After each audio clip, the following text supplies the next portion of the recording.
Terima kasih Anda masih bersama kami. Pemirsa, Asosiasi Pengusaha Indonesia secara terang-terangan mengeluh kepada Otoritas Jasa Keuangan terkait implementasi restrukturisasi kredit untuk sektor UMKM. Apindo menganggap implementasi di lapangan masih terkendala. Asosiasi Pengusaha Indonesia secara gamblang memberikan rekomendasi kepada OJK guna merumuskan strategi dalam menggerakkan sektor real untuk percepatan pemulihan ekonomi. Rekomendasi yang diberikan oleh Apindo yaitu menumbuhkan permintaan. Pasalnya dengan sudah dikeluarkannya stimulus tapi daya beli masyarakat tidak bergerak, aktivitas ekonomi tidak akan bergerak juga. Rekomendasi berikutnya yang diberikan oleh Apindo kepada OJK yakni implementasi restrukturisasi kredit untuk sektor UMKM. Menurut Ketua Umum Asosiasi Pengusaha Indonesia atau Apindo, Haryadi B. Sukamdani menjelaskan, kenyataan yang ditemukan di lapangan adalah pengusaha kesulitan dalam mengakses restrukturisasi kredit karena terhalang persyaratan yang sulit dari pihak bank. Menyangkut masalah proses dari restrukturisasi ini di lapangan juga masih ada beberapa kendala, terutama di sini adalah sebagian dari bank itu justru memberikan kondisi yang yang tidak favorable, ya, artinya belum bicara restrukturisasi sudah minta semacam dana uang untuk biaya restrukturisasi. Bunganya juga ternyata bisa lebih tinggi seperti itu. Nah, itu yang juga kami sampaikan, ini juga tidak cukup membantu. Haryadi menambahkan dengan banyaknya kendala yang ada di lapangan, justru program yang ada di dalam PUJK ini tidak membantu para pengusaha koridor permasalahan yang dialaminya, yakni permasalahan permodalan. Dari Jakarta, Gilang Praditya untuk IDX Channel.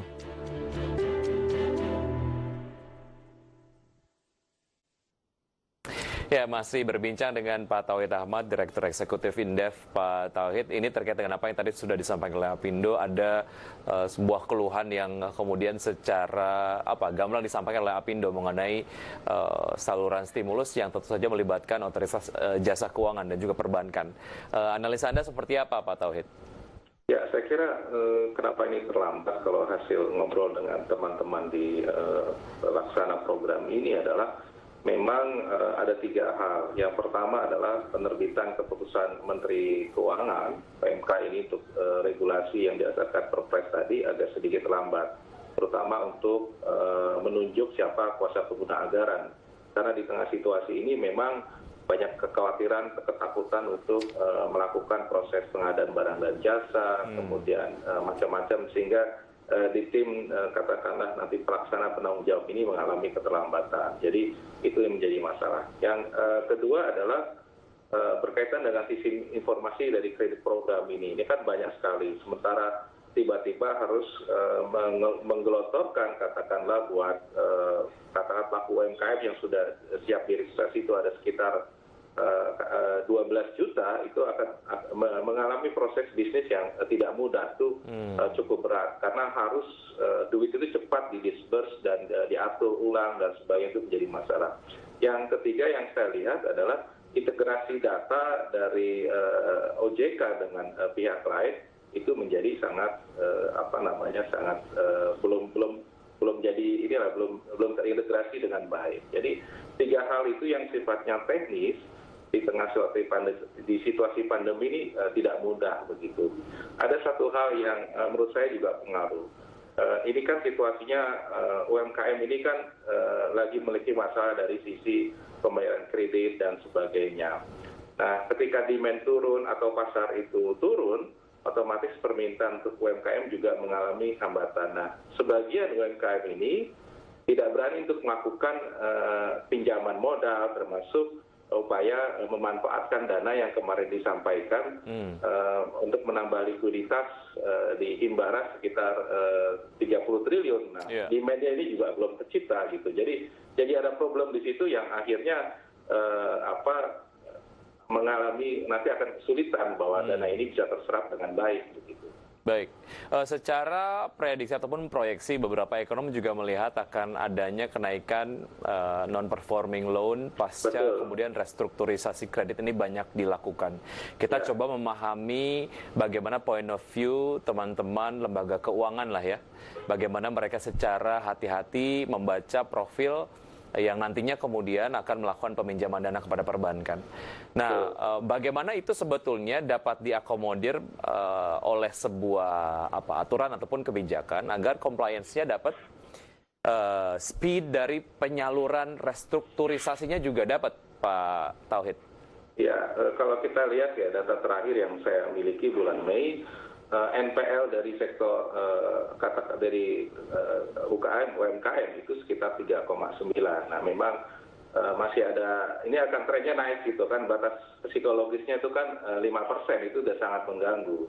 Tapi sebenarnya menurut saya besaran NPL ini dengan ada tambahan dana restrukturisasi sebesar 78,78 triliun, itu fleksibilitasnya masih punya dari segi perbankan begitu untuk melakukan pengelolaan ini. Tentu saja akan dilihat ulang kalau memang ternyata memang sebagian besar UMKM ini macet karena pandemi, ya saya kira dikasih kesempatan, tapi memang agak sedikit butuh kerja keras dari tim verifikasi di perbankan untuk melihat mana yang bisa diberikan. Tapi kalau dari segi dana menurut saya tidak ada kesulitan. Sekarang likuiditas dengan bantuan PED ini cukup banyak diberikan begitu ya.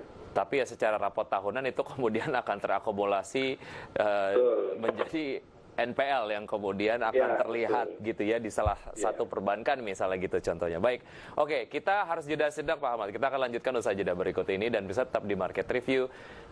Kami akan segera kembali.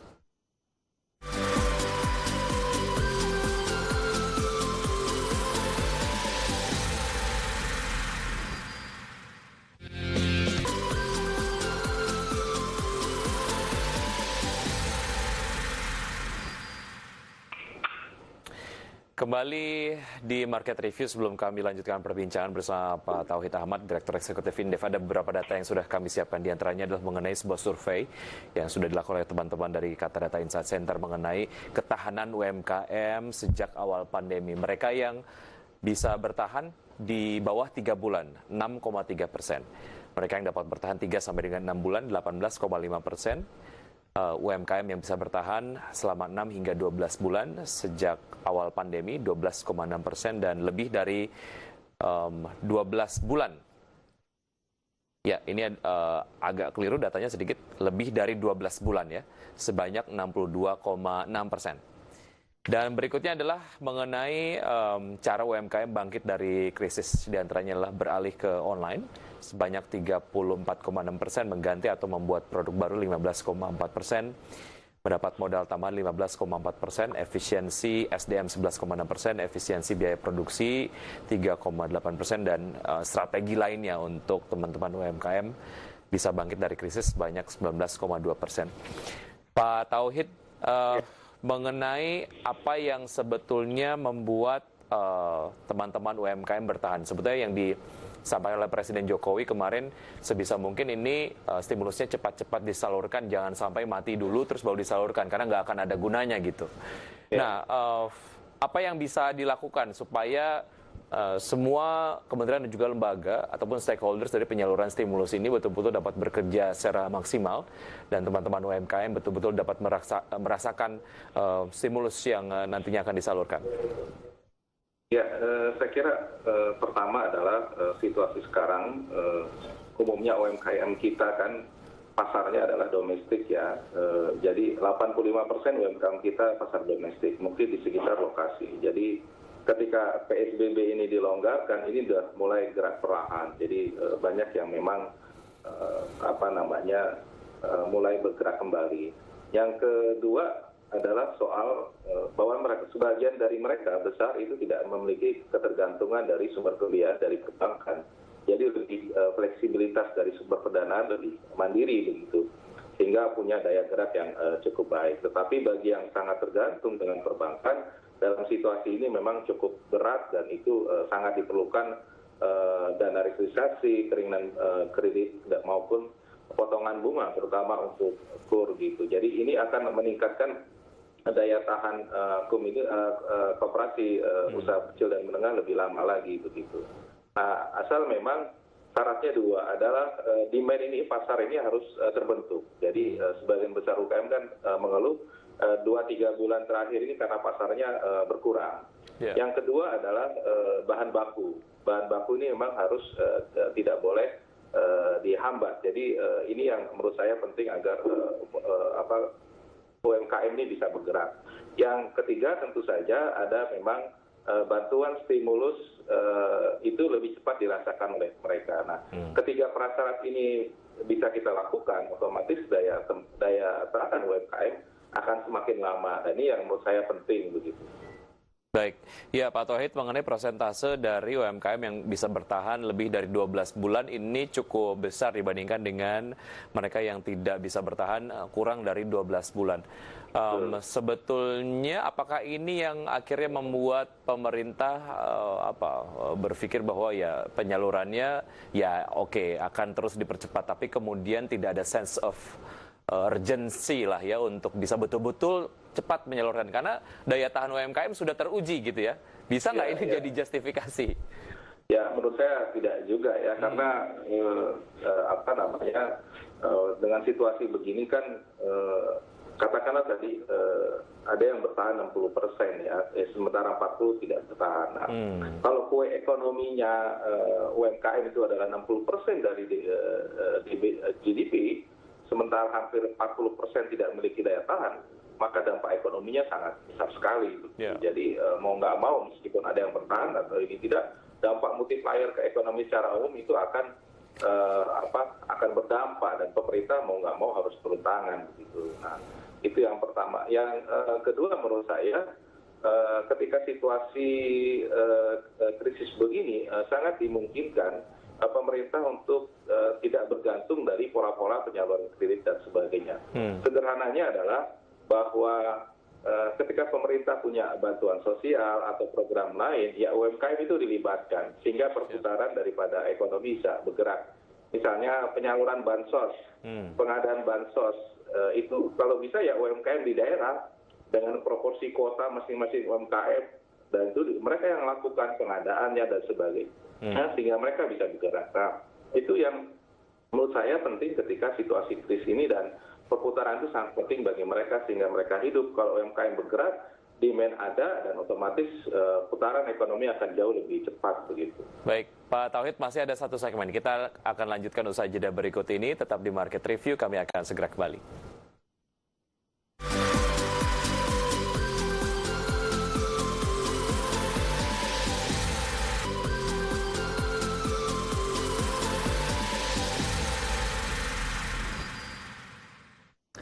Ya, masih di Market Review, kita sudah sampai di segmen terakhir, masih bersama Pak Tauhid Ahmad, Direktur Eksekutif Indef. Pak Tauhid, jika kemudian program yang dimiliki oleh pemerintah dalam rangka pemulihan ekonomi nasional ini terlalu banyak, jika mau diprioritaskan, program-program mana saja yang harus diprioritaskan supaya akselerasinya betul-betul terjamin gitu?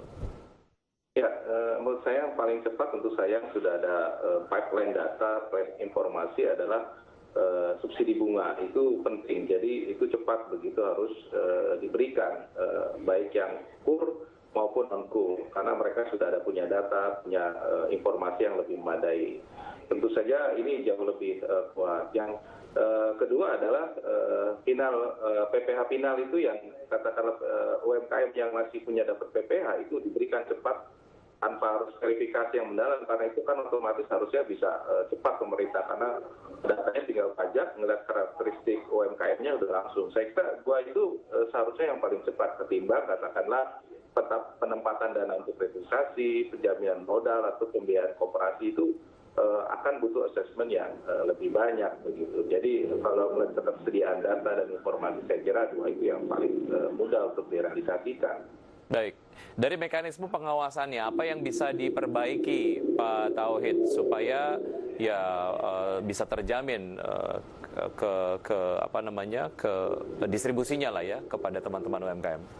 Ya, saya kira pertama ya tentu saja di OJK ini harus terbuka informasinya ke publik, kemudian memang ada semacam liaison officer dari terutama dari Kementerian Koperasi UKM yang terus mengawal hari ke hari, memantau proses bagaimana penyerapan ini dilakukan, terutama untuk kredit program maupun integrasi data. Saya kira penting. Tetapi juga penting untuk melihat bagaimana ada koordinasi kelembagaan, semacam dibentuk task force atau tim kerja untuk program PEM di bidang UMKM, karena kalau nggak ada yang mengawal, mengamati, dan ada desk khusus, maka akan sangat sulit ini untuk melihat dan bisa dicari, ditemukan di mana bottleneck yang perlu harus dibetulkan, termasuk memperbaiki informasi yang ada. Karena kalau tidak terintegrasi antara data, katakanlah Kementerian Keuangan, Kementerian Koperasi, dan OJK tidak terintegrasi,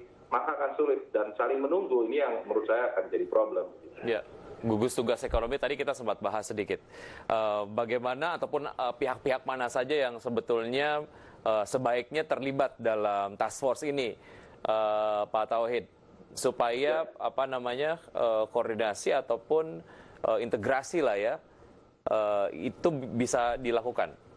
Ya, kalau di gugus tugas ekonomi saya kira kalau melihat program PEN ini kan Kementerian Kesehatan, kemudian juga Kementerian Koperasi UMKM, Kementerian Bappenas, Kementerian Keuangan, Kementerian Perekonomian sebagai leading, kemudian juga ada juga Kementerian Industri dan Kementerian Tenaga Kerja. Saya kira beberapa kementerian itu penting untuk dilibatkan. Jadi tapi ini yang perlu adalah bukan pada level menterinya, tapi pada level eselon 1 dan ada tim teknis yang harus membantu. Karena kalau dilepaskan pada bingkai birokrasi yang terlalu gemuk, tadi ada tim teknis yang menggabungkan semua kementerian, itu sangat sulit. Nah ini yang kalau diserahkan Kementerian Keuangan saja agak berat juga. Nah itu yang menurut saya betul ada gugus tugas yang lebih implementatif dan diberikan kewenangan melalui satu kelembagaan perpres oleh Pak Presiden, sehingga ini bisa lebih efektif menjalankan beragam program PEN tersebut. Apakah sebetulnya teman-teman di kementerian ataupun lembaga ini sangat-sangat hati-hati dalam menggunakan ataupun mungkin menyalurkan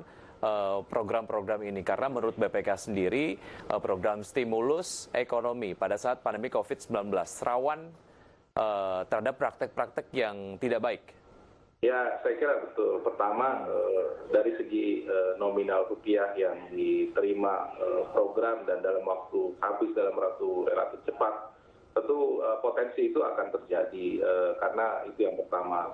Yang kedua adalah keterbatasan kelembagaan dan SDM untuk pelaksanaan pengadaan barang dan jasa. Itu saya kira menjadi problem utama di tengah situasi begini begitu. Yang ketiga tentu saja berkaitan dengan bagaimana ini dilakukan di tengah keterbatasan fisik pandemi. Karena katakanlah regulasi-regulasi yang ada itu kan perlu ketemu, perlu macam-macam prosesnya, dan di tengah pandemi ini harus webinar dan sebagainya akan sangat sulit. Nah itu yang harus dipecahkan secara kelembagaan. Nah bottleneck regulasi ini yang menurut saya memang harus cepat begitu, dan ini nggak mungkin kalau tidak ada kerjasama secara intensif dengan instansi pengawas, apakah di BPK, BPKP maupun di katakanlah instansi kepolisian dan kejaksaan, agar memang orang safe ketika melaksanakan program PEN dengan anggaran yang berkali-kali lipat yang diterima oleh satu kementerian lembaga. Bayangkan Kementerian Kesehatan anggarannya itu sekitar per tahun kemarin naik dari 50 menjadi 70, kemudian kebebanan lagi sekitar 87 triliun, artinya hampir 2 kali lipat. Nah itu yang menurut saya menjadi perhatian. Baik, ya yang penting adalah bagaimana kita sebagai masyarakat, apakah dari akademisi, asosiasi, dan juga media gitu ya, betul-betul mengawasi dan juga mengingatkan lah supaya betul-betul semuanya tersalurkan dengan baik dan juga prosesnya bisa cepat. Baik, Pak Tauhid Ahmad, Direktur Eksekutif Indef. Terima kasih sudah bergabung bersama kami, Pak Tauhid. Sukses untuk Anda, sehat selalu. Ya, baik pemirsa, demikian perbincangan kami bersama beberapa narasumber yang sudah bergabung tadi di Market Review. Semoga perbincangan kami dapat memberikan inspirasi untuk Anda. Saya Wiki Adrian, undur diri. Terima kasih. Sampai jumpa.